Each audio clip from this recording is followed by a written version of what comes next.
오늘은 먼저 각진 법사님을 모시고 운명에 관한 옛날 이야기 하나를 들려드릴 겁니다. 각진 법사님. 스승님 반갑습니다. 오늘은 스승님과 여러분께 당나라 시기의 배도라는 인물에 관해 이야기를 들려드리려고 합니다. 배도의 이야기군요. 당나라 중기에서 말기 때의 일입니다. 지금은 그가 무슨 일을 했는지는 말하지 않겠습니다. 배도의 젊은 시절부터 이야기하면 젊은 시절 그의 집안은 무척 가난해서 서당에서 아이들을 가르쳤습니다. 어느 정도 학식은 있었지만 운이 좋지 못해 여러 차례 과거를 보았지만 급제하지 못했죠. 하루는 한가로이 길을 거닐다가 어느 절에서 한 선사를 만나게 되는데요. 그 선사는 일행선사였습니다. 일행선사는 사람들의 점을 봐주고 조언을 해주곤 했습니다. 배도는 사람들이 빠져나가자 조심스레 다가가 자신의 사주를 봐달라고 부탁했습니다. 일행선사는 배도를 훑어보더니 말했습니다. 팔자가 박하구만. 부귀한 상을 찾아볼 수가 없네. 과거는 이제 그만 보게나. 평생 급제와는 인연이 없네. 또 관상을 보아하니 뱀의 입으로 들어가 길에서 굶어 죽을 관상이네. 그런 팔자를 타고났으니 길거리에서 굶어 죽고 밥도 얻어먹지 못하는 운명을 맞게 될 걸세. 참 비참하군요. 그렇죠. 일행선사가 조언을 덧붙이길 젊은이 앞으로 선행을 많이 하게나. 배도는 너무나 우울했습니다. 운명이 너무나 비참했기 때문이죠. 며칠 후 다시 바깥을 거닐다 향산사라는 절을 발견했습니다. 그 절에 들어가니 불전에 한 여인이 경건하게 절을 하며 부처님께 간절히 빌고 있었습니다. 여인은 오랫동안 절을 하고 나서 자리를 떠났습니다. 배도는 여인이 있던 자리 옆에서 보따리를 하나 발견했습니다. 저런, 아까 그 여인이 놓고 갔나 보다. 안에 무엇이 있는지 확인해 봐야겠다. 보따리에는 비취옥으로 만든 허리띠 같은 물건이 있었습니다. 옛날 관리들이 매던 허리띠였죠. 비취옥을 이어붙여 만든 것이었습니다. 서대라고 불리던 허리띠 2개도 들어있었는데 아마 무소의 뿔로 만들었을 겁니다. 맞습니다. 무수의 뿔을 조각해 허리띠에 새겨놓았는데 중국 송나라, 명나라 때 역사를 보면 관리들의 그 시절 조정 관리들의 관복에 매던 물건이었죠. 관복 규정 같은 것이었군요. 옛날 관복에는 색깔이나 디자인, 무늬, 허리띠의 모양에도 다 규정이 있었습니다. 장식품에는 옥석이나 무소의 뿔, 상아 등이 사용됐는데 벼슬에 따라 소재도 달랐습니다. 벼슬에 따라 달라졌군요. 굉장히 값나가는 물건이었죠. 비쌌겠군요. 배도가 보기에도 아주 값나가는 물건이었나 봅니다. 배도는 물건을 놓고 간 여인이 무척 애가 탈 것이라 생각했습니다. 물건을 가지려는 욕심 대신 당황했을 상대방의 마음을 헤아려 그 자리에서 주인을 기다렸습니다. 여인이 돌아오면 물건을 돌려주겠다고 마음먹었죠. 기다리다 보니 중천에 떠있던 해가 지기 시작했습니다. 해가 저물 때까지 기다렸습니다. 젊은이 닫힐 무렵 아까 그 여인이 헐레벌떡 뛰어오는 것이 보였습니다. 숨을 몰아쉬며 허둥지둥 물건을 찾았죠. 불전에 아무것도 없는 것을 발견하자 대성통곡을 할 기세였습니다. 배도가 다가가 물었습니다. 혹시 보따리를 찾으십니까? 배도는 보따리를 여인에게 주었습니다. 여인은 몹시 감사해하며 말했습니다. 참으로 생명의 은인이십니다. 제 아버지께서 중병에 걸려 어쩔 수 없이 가산을 모두 팔았습니다. 아버지의 병을 고치려니 그럴 수밖에 없었어요. 그래도 모자라 오늘 아침 친척 집에서 이 옥대를 빌려와 전당포에서 돈과 바꾸려 했습니다. 아버지의 병을 고치는 게 먼저니까요. 이것이 없으면 제 아버지의 목숨은 지키지 못합니다. 집에 늙으신 어머니와 동생들이 있는데 아버지마저 없으면 정말 가련한 신세가 될 뻔했습니다. 이렇게 물건을 찾아주셔서 너무나 감사드립니다. 여인이 떠난 뒤 배도는 저를 나섰습니다. 그러다 마침 일행선사를 다시 만났습니다. 일행선사는 배도를 부르더니 말했습니다.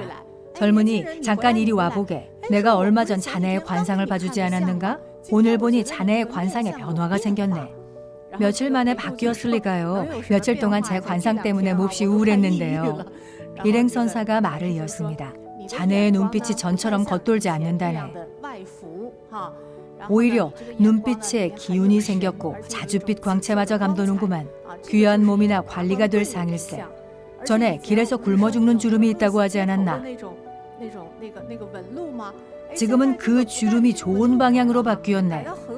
지금은 한 쌍의 용이 여의주를 물고 즐거워하는 상이야. 앞으로는 모든 일이 잘 풀릴 것이고 자손들도 번창할 것이라네. 배도는 믿을 수 없다는데 되물었습니다. 선사님, 농담은 그만두시죠. 그럴 리가 없습니다. 그냥 제 팔자대로 살겠습니다. 그러면서 오늘 옥대를 주어 여인에게 돌려준 이야기를 털어놓았습니다. 선사는 흐뭇해하며 말했습니다. 정말 옳은 일을 했구먼. 자네는 음덕을 쌓은 걸세. 그런 선행을 했기 때문에 자네의 눈에 광채가 생긴 것이로구먼. 관상이 변했다네. 선사는 말을 이었습니다. 다시 과거를 보게나 별탈 없이 급제할 걸세. 배도는 그해 수도 장안으로 가서 정말 과거에 급제하고 승승장구했습니다. 나중에는 고급 관리가 되어 무관과 문관을 두루 거쳤습니다. 당나라에서 4대의 황제를 모셨고 평화로운 안락한 말년을 보냈습니다. 아들 5도 모두 출세했고 집안 전체가 부귀하고 길상했다고 합니다. 이건 당나라 때의 일이었는데요. 당나라는 시, 송나라는 사, 원나라는 곡이 유명한데 원나라의 이름난 극작가 관한경이라는 인물이 배도의 실제 이야기를 바탕으로 각색해 허리띠를 돌려준 배도라는 작품을 썼습니다. 이 이야기는 선행으로 운명을 바꾼 사례로 민간에 널리 알려졌습니다. 아주 훌륭한 이야기입니다.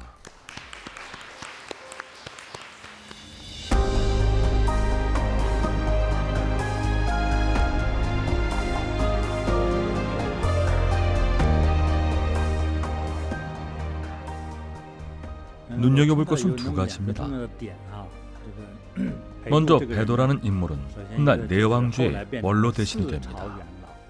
당나라 내왕조의 천자를 모신 것이죠.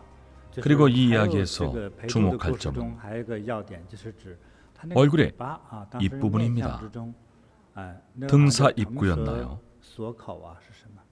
네, 저도 무슨 뜻인지 모르겠습니다. 재물도 잃고 거리에서 굶어 죽는다고 했는데 남의 옥대를 돌려준 다음 어떤 변화가 일어났죠? 조룡이 바다로 나가 부귀가 극에 달한다. 한마디로 대단히 부귀한 운명이 된 것이죠.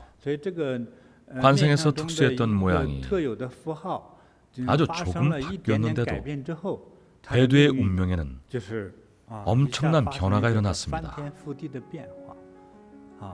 이 이야기도 우리에게 좋은 교훈을 주고 있습니다.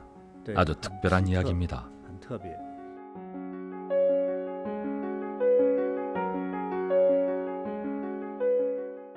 조광윤 기억하시죠? 그는 젊을 적 뜻을 품고 집안에서 교육도 받고 무공도 어느 정도 익혔을 때 나가서 제할 일을 하겠다며 부모를 떠나 홀로 세상으로 나왔습니다. 부모에게는 뜻을 이루기 전에는 2분을 뵙지 않겠다라고 했죠. 가는 도중 길을 잃었습니다.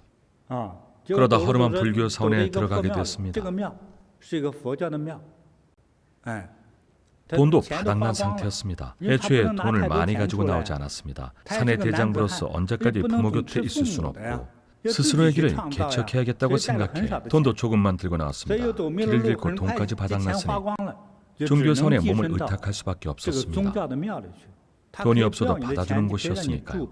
자비로 먹여주고 재워주는 곳이어서 잠시 그곳에 머물기로 했습니다. 마침 그곳엔 노승이 계셨습니다. 생각난 김에 말씀드리자면 어느 절을 가시든지 늘 공손하게 하시고 귀하게 대하십시오. 절이 화려하다고 해서 혹은 낡거나 작다고 해서 다르게 대해서는 안 됩니다. 아니면 스님의 얼굴이 잘생겼어도 영혼과는 거리가 멀게 생겼어도 한결같이 존중해야 합니다. 불법을 수행하고 나면 사람의 능력이 변합니다. 겉모습은 준수하지 않을 수 있지만 그 안의 능력은 마치 슈퍼맨이나 신선처럼 변할 수도 있으니 누구라도 존중해야 합니다. 조강윤이 한 허름한 절에 왔을 때 마침 이야기를 나눈 스님이 그의 됨됨이에 대한 판단이 서자 이렇게 말했습니다. 젊은 시주님, 여기서 시주는 존칭입니다. 이렇게 늠름한 풍채를 보아하니 용과 공황의 기운이 서려 있으십니다. 지금은 용의 상이라는 말을 농담으로도 할 수 있지만 옛날에는 그렇지 않았습니다. 황제와 연관이 되어 있기 때문이죠. 그 말 자체로도 목이 베일 수 있었습니다. 정말로 천자가 될 상을 보았다 해도 입 밖으로 낼 수 없었죠. 그런데도 용과 봉황의 기운이 서려 있어 귀한 상이라고 했습니다. 천하의 가장 부귀한 상이라고 말이죠. 지금도 이처럼 두각을 나타내고 있다며 노승은 이것도 인연이니 그에게 앞으로의 방향을 알려주었습니다. 수중이 한 푼도 없으실 텐데 절에서 여비를 좀 드리겠습니다. 먹을 것과 바꿀 수 있는 물건도 조금 싸드릴 테니 계속 북쪽을 향해 가십시오. 북쪽으로 가서 군에 들어가라고 했습니다. 조강윤은 계속 북쪽을 향해 가다 어떤 장군을 만나 그의 수하로 들어갑니다. 군으로 들어가니 매일이 전쟁이었습니다. 한 번은 조강윤이 어떤 전쟁에서 뛰어난 지휘력과 작전력을 발휘한 덕에 장군의 눈에 띄었습니다. 일개 사병이었던 그는 점점 높이 올라갔습니다. 시간이 흘러 조강윤은 진단도사의 제자인 묘온을 만납니다. 묘온이 암시한 그 말 기억나세요? 하나의 태양이 다른 태양을 집어삼키고 점검은 훗날 천자가 되리라. 기억나세요? 그새 잊어버리셨습니까? 마침 하늘의 개가 달을 먹는 날이 다가왔습니다. 소위 개기일식 현상이 일어난 것이죠. 옛날에는 개기일식이 일어나면 큰일이 난다고 믿었습니다. 두 개의 태양이 있을 수 없는데 하늘에 두 개의 태양이 뜬다는 것은 나라의 군주가 바뀌는 일이라고 믿었죠. 하나의 태양이 다른 태양을 집어삼키고 점검은 훗날 천자가 되리라. 진단도사도 일찍이 이런 예언을 했습니다. 당시 어린애들이 고무줄 놀이를 하면서 이런 노래를 불렀기 때문에 소문은 순식간에 전국으로 퍼졌습니다. 실제로 얼마 뒤 후주에 제2대 황제인 시연이 이 소문을 듣고 황제의 근위군을 파견해 당시 점검 자리에 있던 장씨를 파면했습니다. 서로비만 조강윤이 소문 속 점검일 거라고는 상상도 못했죠.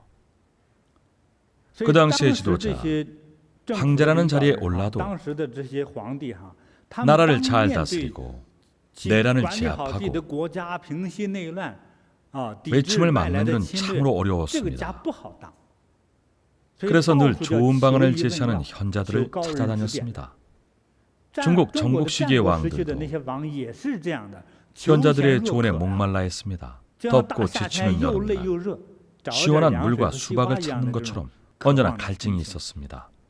송나라에전엔 5대 10국 시기도 늘 전란이 끊이지 않던 시절이라 왕노릇을 하기가 쉽지 않았습니다. 어딘가에 현자가 있다고 하면 바로 달려가 조언을 청했죠. 5대 10국 시기에 진단도사에게 도움을 청한 황제가 있었습니다. 당시 후주의 주세종이 진단도사를 찾아갔습니다. 후주는 전쟁을 치르느라 돈이 떨어져서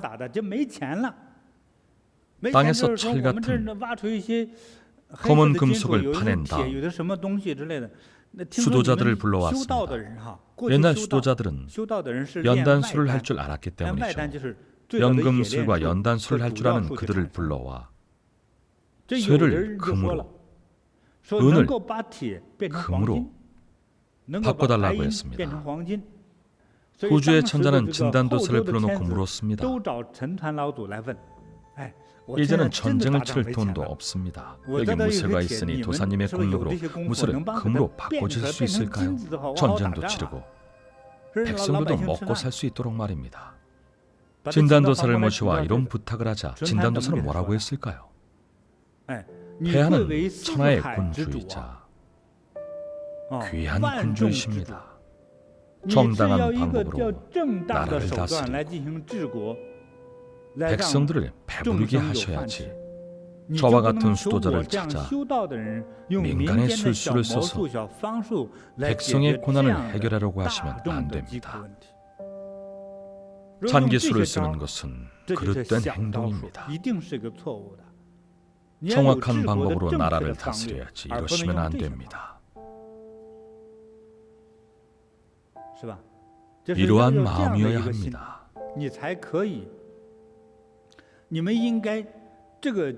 군주와 신하, 백성이 한마음 한뜻이 되어 천하를 다스려야 합니다. 이런 민간의 장기술에 의존하지 말라고 조언했습니다. 어느 문파에나 다 이런 기이한 방법들이 있는데 이런 것들로 나라를 다스릴 수 있을까요? 안 되겠죠. 나라를 다스리는 법은 만천하에 공개할 수 있는 커다란 이치여야 합니다. 커다란 이치란 무엇일까요? 민생을 근본으로, 자비를 근본으로, 자비와 인애의 마음으로 나라를 다스리고 중생을 부모로 섬기거나 자녀로 생각하고 길러도 좋습니다. 천하를 따뜻하게 품에 안고 모든 중생을 아끼고 사랑해야 비로소 나라를 잘 다스릴 수 있습니다. 이런 점에서 말한다면 송나라 개국 황제 조광윤이 이를 잘 정리했습니다. 조광윤은 진단도사의 조언과 가르침을 받아들였습니다. 자비와 관용을 실천하지 못하는 황제들이 많았기 때문에 다시는 나라에 전쟁이 일어나지 않고 백성들이 잘 살 수 있도록 훈비라는 방법을 써서 훈시를 했습니다. 평화로운 시기에는 그게 뭐 대수냐고 할 수 있지만 전쟁이 시작되면 얘기가 달라집니다. 현재의 생활에 불만을 가진 사람도 있겠죠. 15만 킬로미터를 탄 차가 아직도 굴러가는 언제쯤 새 차로 바꿀 수 있을까? 이런 배부른 소리를 할 수도 있습니다. 하지만 전쟁 중인 국가는 자전거조차 탈 수 없습니다. 군대가 모조리 징수해 갔기 때문이죠. 정부는 은행 예금도 전쟁 비용으로 써버립니다. 개인의 소유라고요? 필요하다면 일단 정부가 쓰고 봅니다. 내 목숨도 정부 것입니다. 모든 남자들은 전쟁터로 끌려갑니다. 60세 노인도 총을 들고 전쟁에 끌려가고 13살 아이도 전쟁터에 나가야 합니다. 중동 전쟁을 보세요. 9살밖에 안 된 아이들이 기관총을 들고 부녀자들은 폭탄을 안고 다닙니다. 집안과 나라를 지켜야 하니까요. 아버지와 남편이 전쟁에서 죽으니 부인과 아이가 나와 전쟁을 치릅니다. 민간인들의 삶이 말이 아니죠. 어떻게 살아갈까요? 굶어 죽은 사람들의 통계가 나온 적 있습니까? 전쟁이 일어나면 민간인들이 희생됩니다. 총 맞아 죽거나 굶어 죽거나 병에 걸려 죽거나 싸우다 죽습니다. 그래서 전쟁은 일어나서는 안 되는 일입니다. 송태조, 조광유는 이런 내용을 잘 정리했습니다. 자비롭고 중생을 아끼는 마음이 있어야 비로소 거대한 송나라를 잘 다스릴 수 있다고 했습니다. 스승님, 방금 조광윤이 올바른 정신의 기틀을 다지고 후대 황제들이 그 정신을 잘 받들었다고 하셨는데 나중에 금나라가 송휘종, 송흠종을 끌고 갈 때 궁전의 물건들도 약탈해가지 않았습니까? 그렇게 약탈해간 물건 중 하나가 송태조가 왕실의 종묘 안에 남겨둔 훈비입니다. 여기에 바로 그런 정신이 적혀 있습니다. 지금 그 얘기를 할까요? 듣고 싶습니다. 그래요. 서기 960년 조광유는 송나라를 건국했습니다. 송나라는 북송과 남송 시기로 나뉘는데 총 18명의 황제가 재위하고 319년간 지속되다 1279년 멸망합니다. 송나라는 인적국의 공물을 납부하고 화친을 청할 정도로 외세 방어에 취약했지만 당나라의 전성기를 넘어설 정도로 사회적, 경제적으로 번영했습니다. 특히 척박한 곳에서도 잘 자라는 벼가 보급돼 인구가 빠르게 증가했습니다. 980년 3,710만 명이던 인구는 1124년 1억 2,600만 명으로 급증했습니다. 서방과 일본 사학계에서는 송나라를 중국의 문화예술 부흥과 경제혁명이 일어났던 시기로 평가합니다. 역사학자 진인각은 이렇게 말합니다. 중화민족의 문화는 1000년 넘게 발전하며 조씨 송대에 이르러 전성기를 맞이했다. 송나라 역대 황제들은 어떤 정치적 사상을 가졌기에 이처럼 눈부신 발전을 이뤘을까요? 이에 대한 이야기는 송태조 조광윤이 후대에 남긴 훈비에서부터 시작됩니다. 훈비를 보면 송나라 제1대 황제인 조광윤이 후대에 어떤 정신을 남겼는지 알 수 있습니다. 훈비는 너비 1.8m, 높이 약 2.8m, 두께 15cm로 큰 비석의 형태입니다. 예전에 조광유는 비석에 보호 덮개처럼 옷을 씌우더라고 했습니다. 청소를 하다 발견해도 안에 있는 글을 볼 수가 없었죠. 훈비에서 훈은 훈련할 때의 훈입니다. 후대에게 교훈을 준다고 해서 훈비라고 불립니다. 훈비에는 3가지 내용이 적혀 있습니다. 나중에 금나라에게 정벌당하고 난 뒤에 일부 사람들이 훈비의 내용을 확인했는데요. 3가지 조목의 내용은 대략 이렇습니다. 제1조는 송나라의 정권을 빼앗긴 후주의 왕조 시시의 후손들을 극진히 대접하라는 내용입니다. 다들 후주의 황제 기억하십니까? 시시, 시영 황제 말입니다. 시영 황제의 후손들이 천인 공노할 죄를 저지르지 않은 이상 가급적 벌하지 말라. 정말 큰 죄를 저질러서 벌해야 한다면 그의 체면을 봐 몰래 벌하라고 했습니다. 최대한 그의 체면이 구겨지거나 비참해지지 않도록 하라는 것이 첫 번째였습니다. 아무리 그들의 권력을 빼앗았다 해도 마지막 퇴로마저 끊지는 말라는 뜻에서였습니다. 의리를 저버리는 소인이 되지 말라는 것이었죠. 제2조는 사대부를 죽이지 말라는 것이었습니다. 죄를 지었다는 이유로 조정의 사대부들, 즉 조정의 중요한 관리들을 죽이지 말라는 것이었습니다. 역사를 잘 모르는 사람들은 그게 뭐 대수냐고 할지 모르지만 각국의 역사에서 마지막까지 살아남은 관리가 몇이나 됩니까? 대개 황제에게 사약을 받거나 간신의 모함을 받아 죽습니다. 대부분 제명에 살지 못하죠. 젊을 때는 패기도 넘치고 재능도 출중했는데 나이가 들어 재산을 몰수당하고 목이 베이고 심지어 3조, 9족이 몰살당하는 경우도 수두룩합니다. 제명에 사는 조정 관리들은 극히 드물었습니다. 그래서 조광유는 다음 황제에게 조정의 대신들을 함부로 죽이지 말라는 훈시를 내렸습니다. 제3조는 황제에게 간언하는 자들을 함부로 죽이지 말라는 것이었습니다. 무슨 말인지 아시겠죠? 일반 백성이든 성비든 국가의 정책에 관해서 의문이 들거나 건의사항이 있을 수 있습니다. 물론 귀에 거슬리는 말을 할 수도 있습니다. 황제가 스스로 반포하신 법은 잘못됐습니다. 백성을 살피시지 않는 행동입니다. 이런 말을 해도 절대 죽여서는 안 된다는 뜻입니다. 간언을 한 백성이나 관리들의 털끝 하나도 건드려서는 안 된다고 했습니다. 인자함이 없는 행동이니까요. 물론 인자함을 잃는다고는 하지 않고 후대의 황제들에게 죽이지 말라고만 했습니다. 왜 그랬을까요? 저는 조광윤이 평화를 사랑하는 선량한 사람이라고 생각합니다. 그리고 당시 불교의 자비로운 정신이 조광윤에게 영향을 주었으리라 생각합니다. 하나를 더 꼽자면 조광윤에게 큰 영향을 미친 역술가 진단도사 역시 그에게 많은 가르침을 주었을 겁니다.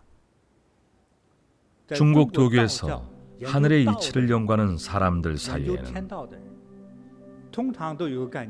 하늘은 살아있는 생명을 아낀다는 개념이 있는데 무릇 황제나 사람들을 이끄는 최고 통치자들은 생명을 사랑하는 마음이 있어야 합니다.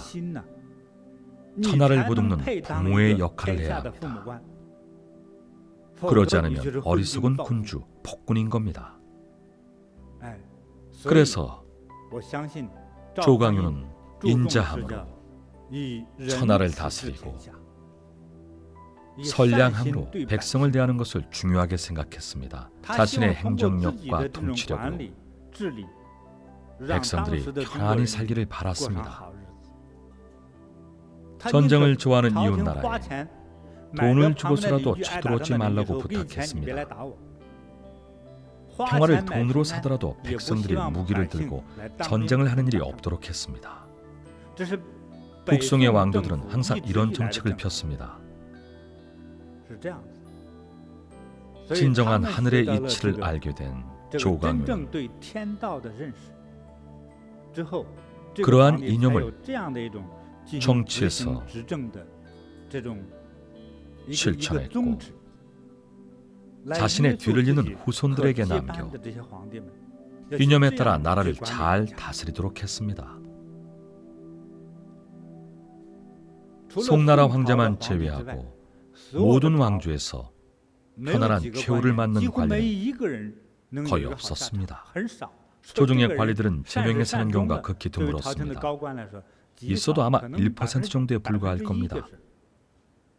끝까지 무탈한 관리는 1%밖에 안 됐죠. 나머지는 대부분 비명횡사하거나 억울한 누명을 쓰고 죽었습니다. 송나라의 개국 황제 조광윤만이 자비와 인애의 마음을 지니고 있었기에 나라를 잘 다스릴 수 있었던 것이죠.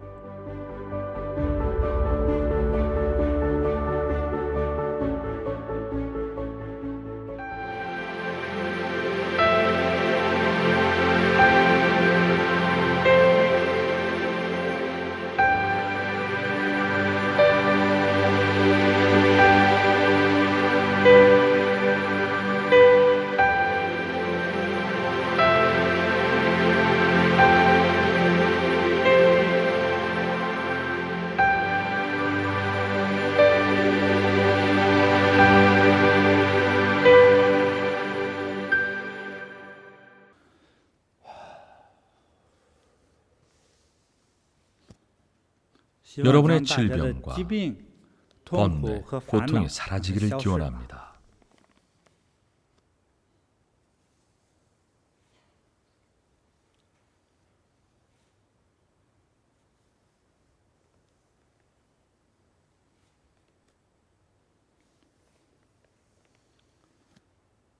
며칠 동안 고대 역사 속 인물들에 관한 이야기를 나눴는데요. 역대 왕조와 역사적 영웅들의 사례를 들었습니다. 하지만 결국 모두 공으로 돌아갑니다. 여러분 이렇게 생각해 보십시오. 나는 100년 전에 어디 있었고 또 100년 후에는 어디 있을까? 지금의 나는 진짜 나일까? 지금의 번뇌는 진짜일까? 불을 붙여주세요. 이 신문지는 바로 여러분이고 여러분의 번뇌와 질병입니다. 이제 연기로 변해 하늘로 날아갑니다. 모든 것이 공이 됩니다.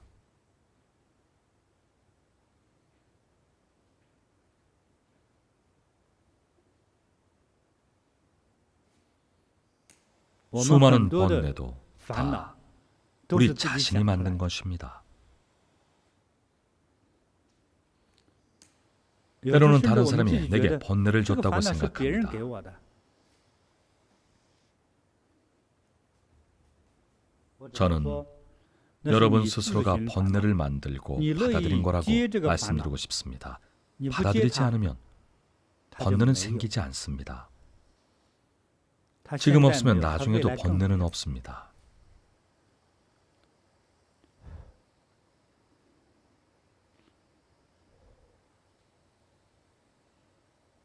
어릴 적 부모님이 내 걱정을 그리 많이 하셨는데 이제 내가 부모가 되어 부모의 걱정을 내가 반복하고 있습니다. 내 자식 때문에 늘 걱정을 합니다. 자식의 미래를 걱정합니다. 걱정하지 마세요. 길한 사람은 하늘이 돕는다는 말이 있습니다. 저마다 각자의 운명이 있습니다. 저마다 타고난 관상이 있습니다.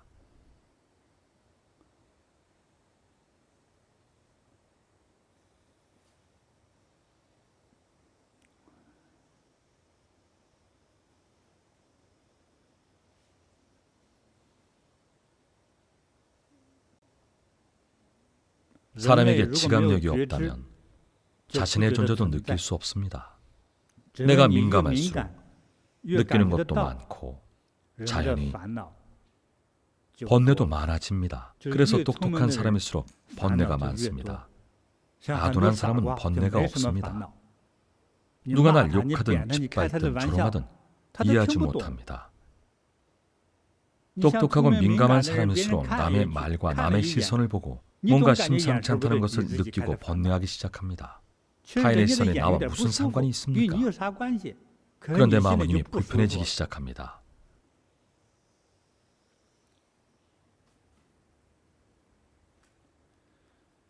질병이 진짜처럼 느껴지겠지만 사실 다 감정이 만들어낸 것들입니다.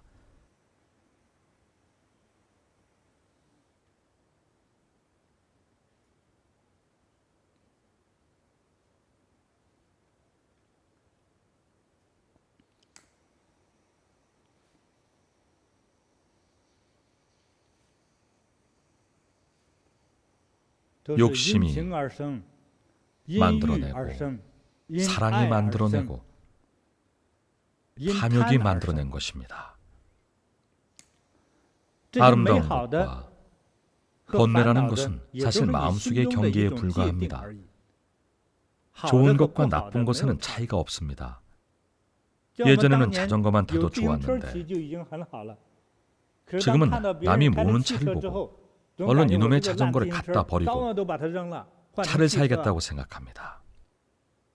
남들이 타는 고급차를 보고 나서야 비로소 내 차의 단점이 보이기 시작합니다. 내 차가 부끄럽게 느껴집니다. 번뇌가 시작됩니다. 머리가 똑똑하고 꾀가 많아서입니다. 그러다 자기 꾀 자기가 넘어갑니다.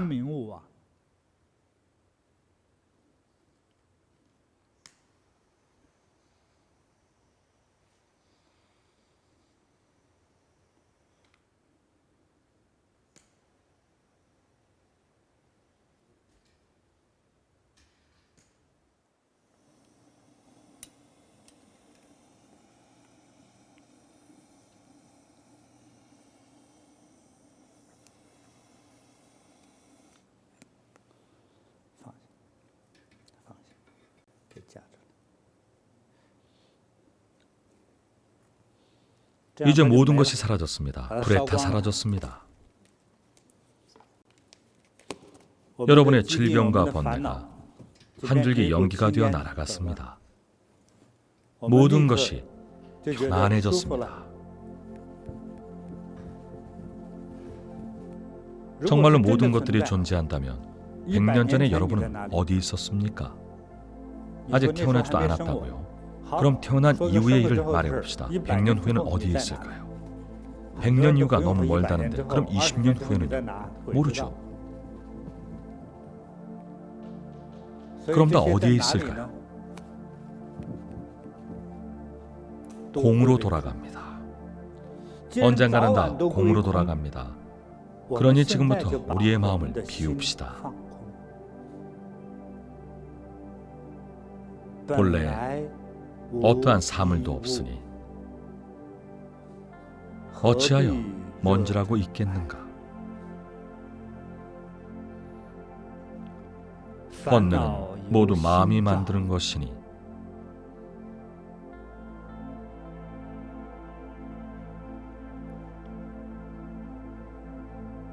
마음을 바다처럼 넓게 가져라. 마음을 바다처럼 넓게 가지고 그 바다를 텅 빈 허공으로 만드십시오. 텅 빈 허공에서 자신의 원래 운명을 찾읍시다. 그중 작은 별들이 바로 나이고 바로 당신입니다. 우리는 이 세상에 여행을 온 것에 불과합니다. 결국에는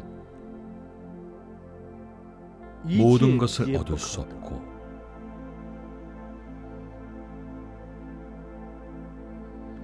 공으로 귀결됩니다.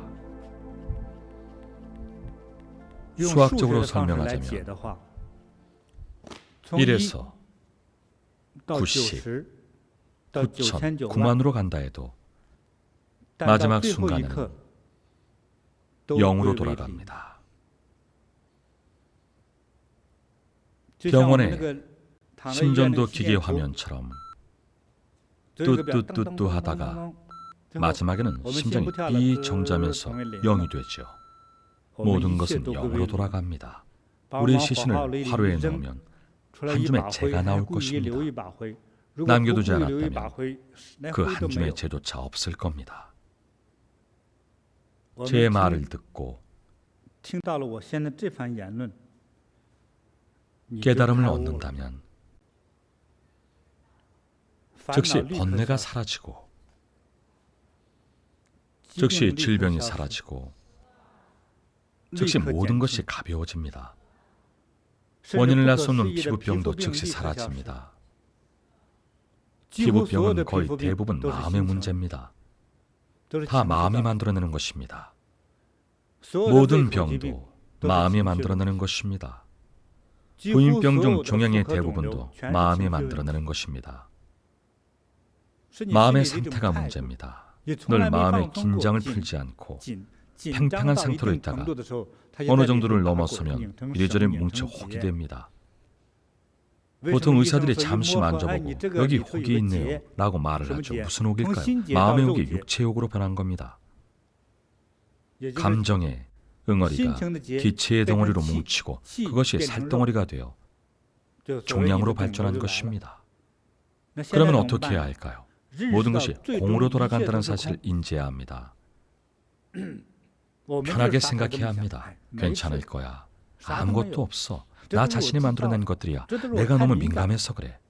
너무 민감해서 일어난 일이야. 부처님도 이렇게 말씀하셨습니다. 우리의 눈, 귀, 코, 혀, 몸, 의식을 버리고 모든 것을 공으로 돌아가도록 해야 번뇌가 생기지 않는다. 민감하지 않으면 번뇌도 생기지 않고 번뇌가 없으면 질병도 생기지 않습니다. 단전에서부터 소리내어 봅시다.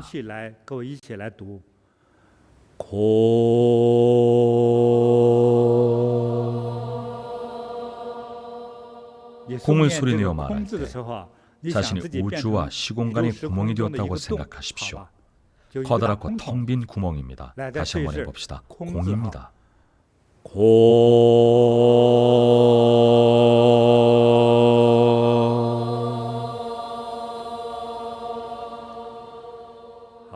한 번 더.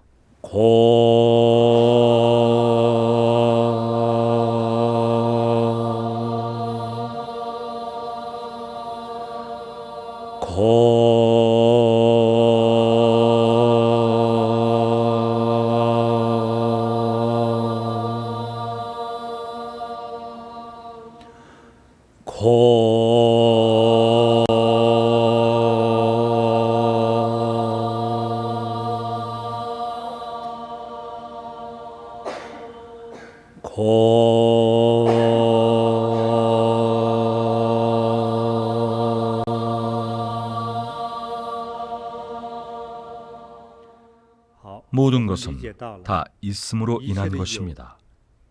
있어도 너무 있기 때문입니다. 너무 많고 풍부한 감정, 너무 풍부한 감수성과 감지력이 있기 때문에 자꾸만 번뇌들이 많아집니다. 사람은 50세가 넘으면 머리가 느려집니다. 눈, 귀, 혀, 코, 다리에 반응이 둔해지고 기능도 떨어집니다. 오늘 제가 드리고 싶은 말씀도 조금 느리게 천천히 하자는 것입니다. 청각, 후각, 시각을 조금은 둔감하게 쓰세요. 50세 이후의 태도를 지금 갖추자는 겁니다.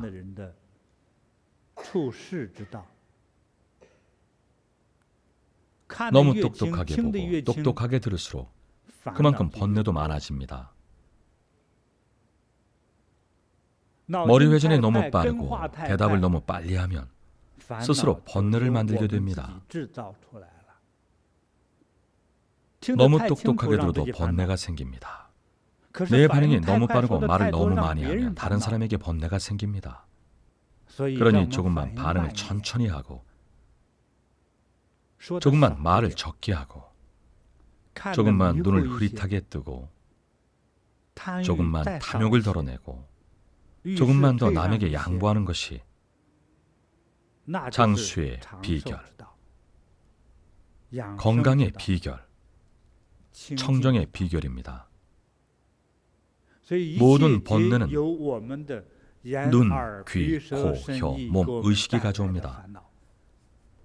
한번 곰곰이 생각해 보시기 바랍니다. 그리고 오늘부터 사람다운 말을 하시기 바랍니다. 사람다운 말이란 무엇일까요? 자녀에게 좋은 말을 하고 자녀에게 하는 말을 줄이고 부부간에도 말을 줄이십시오. 오늘부터 비난을 멈추십시오. 입만 열면 비난하던 버릇을 칭찬으로 바꾸십시오. 그것이 진정한 건강의 비결입니다. 남을 칭찬하면 그 사람만 즐거운 것이 아니라 내가 더 즐겁다는 사실을 알게 될 겁니다. 상대에게 번뇌를 주면 내가 더 번뇌하는데 번뇌할 일을 할 필요가 있을까요? 해탈의 길을 실천하지 않을 이유가 있을까요? 그러니 오늘부터 진인의 길, 진인의 화법을 쓰십시오. 여기서 진이란 순수하고 순박하다는 뜻입니다. 남에게 듣기 좋은 말을 하면 남도 기쁘고 나도 기쁩니다. 모두가 기뻐하는 세계야말로 극락세계일 줄 모릅니다. 오늘은 여기까지 하겠습니다.